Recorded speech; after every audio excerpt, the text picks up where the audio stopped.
El estrógeno. El estrógeno es una hormona esteroidea que deriva del colesterol sanguíneo. Ella en la mujer se divide en 3 tipos, que está el estradiol, el estrógeno y la estrona. De ellos, el más importante es el estradiol, que se sintetiza en los ovarios y es una hormona liposoluble, es decir, que no puede circular libremente por el torrente sanguíneo y necesita una proteína transportadora. La proteína transportadora para el estradiol es la albulina y la globulina.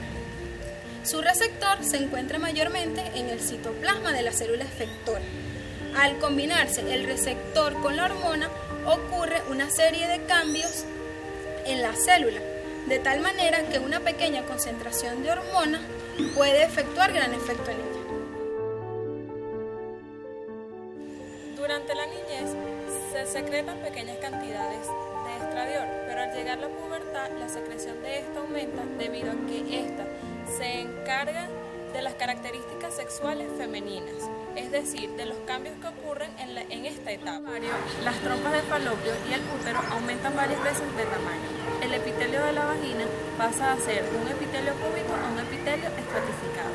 En el endometrio favorece el desarrollo de las glándulas endometriales que son útiles para la nutrición del óvulo implantado.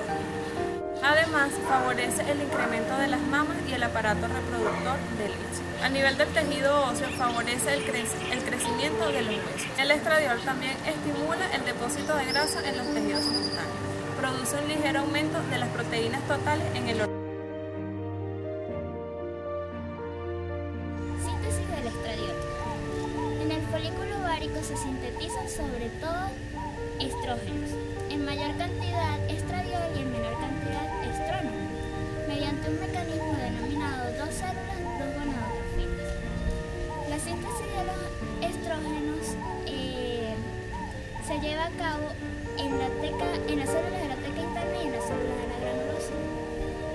En las células de la teca interna está mediado por la hormona LH, quien capta el colesterol y sintetiza andrógenos, en mayor cantidad testosterona y en menor cantidad androstenediona, para enviarlos a las células de la granulosa y al líquido folicular. En las células de la granulosa, con la intervención de la FSH, se forma la aromatización de la testosterona para producir estradiol.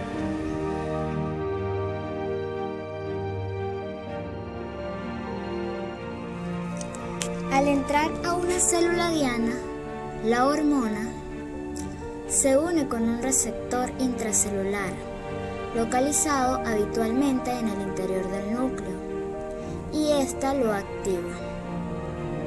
A continuación, el receptor activado modifica la expresión genética, lo que quiere decir, activa y desactiva genes específicos del ADN. A medida que se transcribe el ADN, se forma un nuevo ARN mensajero, el cual sale del núcleo para entrar al citoplasma. Allí dirige la síntesis de nuevas proteínas, que generalmente son enzimas. Esta síntesis ocurre en los ribosomas. Los nuevos productos genéticos producen entonces las respuestas fisiológicas características de la hormona.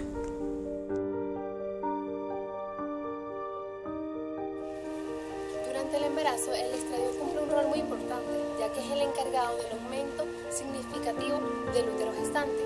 Por otro lado, también es el encargado del aumento de las mamas, con mayor desarrollo en lo que es la estructura ductal de estos órganos, y de los genitales externos maternos. A su vez también influye en la velocidad reproductiva celular, lo que quiere decir en las fases tempranas del embrión. Y también está ciertamente relacionado en cuanto al parto, ya que es el encargado de relajar los ligamentos pélvicos, de modo que las articulaciones sacroiliacas sean más elásticas o flexibles, y la síntesis del pubis adquiera mayor elasticidad al momento del parto.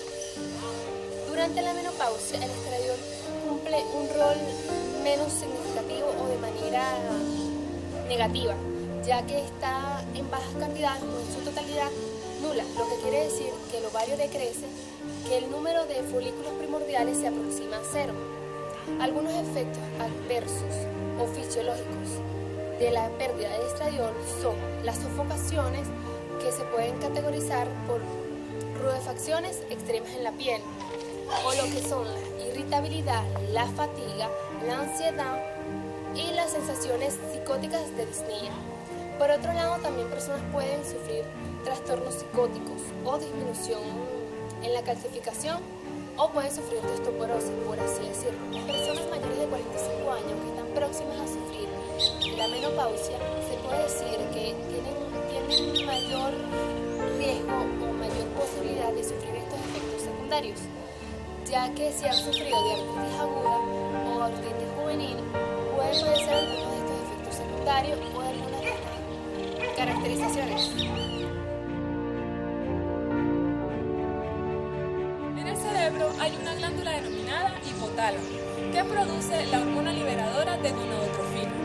Esta estimula a la hipófisis para que secrete LH, también denominada hormona luteinizante, que determina la ovulación, y la FSH u hormona folículo estimulante, que estimula el crecimiento de los folículos. El ciclo menstrual se da en dos fases: la fase proliferativa, en la que se da el crecimiento y maduración de los folículos, y la fase postovulatoria. Estas reacciones se dan en dos niveles: a nivel hipofisiario, mediante la liberación de LH y FSH, y a nivel ovárico, en la que se da la producción de estradiol y progesterona. Estas reacciones van a desencadenar la ovulación y cambios a nivel uterino. Al principio del ciclo, en la etapa proliferativa, se da una producción de estradiol gracias a las células foliculares, aumentando así los niveles de estradiol hasta que éste alcanza su pico máximo. Una vez que éste alcanza su pico máximo, este tiene un efecto de retroalimentación positiva sobre la LH, estimulando al hipotálamo y a la hipófisis para que secreten LH hasta que éste alcance su pico máximo, la cual es indispensable para la ovulación. Una vez que el estradiol alcanza su pico máximo, este empieza a disminuir su nivel, aumentando así los niveles de la FSH. Por otra parte, después de la ovulación, aumentan los niveles de estradiol y progesterona, gracias a la acción que tiene la LH y la FSH sobre las células de la granulosa y las células de la teca interna, las cuales ayudarán en la formación del cuerpo lúteo. Los niveles de colesterol circundante sirven como sustrato para la producción de estradiol y en menor medida de estrógeno. La LH actúa sobre las células tecales mediante la unión a un receptor, los cuales desencadenan la activación del sistema adenosinclasa, aumentando la síntesis de progesterona en las células de la granulosa y de andrógeno en las células de la teca interna. Es por esto que la LH no solamente se encarga de la ovulación, también se encarga de la formación y funcionamiento del cuerpo lúteo. Después de la ovulación, la progesterona tiene como función el aumento del endometrio secretorio en caso de que haya una implantación. Si esto ocurre, la secreción de estradiol y de progesterona, parte del cuerpo lúteo, se mantiene bajo el estímulo de la gonadotrofina coriónica humana, que es secretada por el trofoblasto. En el caso contrario, es decir, de que no ocurra la implantación, las concentraciones de estradiol y progesterona disminuyen, y a nivel del útero hay una descamación del endometrio, produciendo el sangrado e iniciando de nuevo el ciclo menstrual. La FSH va a actuar sobre las células de la granulosa, controlando la actividad de la aromatasa para la formación de estrógeno. Esta reacción se da en la androstenediona y la testosterona, los cuales son los precursores de la formación de estrógeno. La retroalimentación negativa se da por parte del estradiol en la fase postovulatoria, inhibiendo la beta subunidad de la LH y la FSH.